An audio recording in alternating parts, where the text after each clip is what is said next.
முதலமைச்சராக பதவியேற்றிருக்கும் அண்ணன் விஜய் வசந்த் வழக்க வேலை தோல்வி தமிழக முதலமைச்சராக பதவியேற்கும் அண்ணன் விஜய் அவர்களுக்கு என்னோட மனமார்ந்த வாழ்த்துக்களை இந்த தருணத்தை சொல்லிக்கிறேன். திரையுலகில் எப்படி கலக்கி கொண்டு ஒரு நம்பர் 1 பொசிஷனில் இருந்தவர்களோ அதே போல் மக்கள் ஆட்சியிலும் அந்த நம்பர் 1ஆக வர என்னோட மனமார்ந்த வாழ்த்துக்களை சொல்லிக்கிறேன். மக்களுக்கான ஆட்சியை தருவோம் என்று உறுதியை கூட சொல்லியிருக்கிறேன். அவர்களுடைய திட்டங்கள் நிறைவேற எங்களுடைய முழு ஒத்துழைப்பும் காங்கிரஸ் சார்பில் தருவோம் என்று நான் சொல்லியிருக்கிறேன்.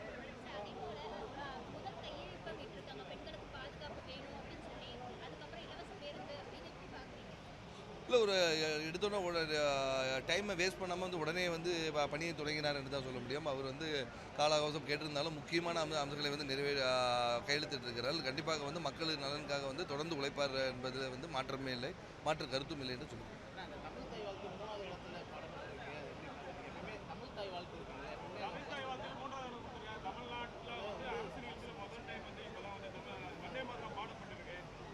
இதில் இதை பற்றி கண்டிப்பாக விவாதிக்கக்கூடிய ஒரு இதுதான் இப்போ முதலமைச்சர் இது முதல் தருணம் இதை நம்ம எந்த ஒரு கான்ட்ரவர்சி இல்லாமல் இன்றைய அண்ணனுடைய முதலமைச்சர் பதவியேற்ற விழாவாக நம்ம சிறப்பு கொண்டாடும். கண்டிப்பாக இதற்கான நடவடிக்கையும் கலந்து ஆலோசித்து எடுப்பார்.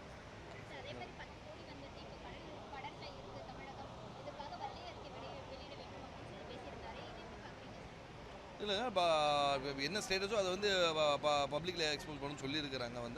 அவர்கள் அது வழியில் பண்ணட்டும், அதுக்கப்புறம் எப்படின்னு பார்த்துக்கலாம் நம்ம சொல்லுவோம். ஏன்னா ஸோ ஒரு கவர்னன்ஸ் பண்ணுறதுக்கு முன்னாடி எக்ஸிஸ்டிங் கவர்மெண்ட்டோடைய ஸ்டேட்டஸ் என்னன்றதை தான் சொல்லணுன்னு இருக்காங்க. அது பண்ணணும் பார்த்து. தேங்க்யூ.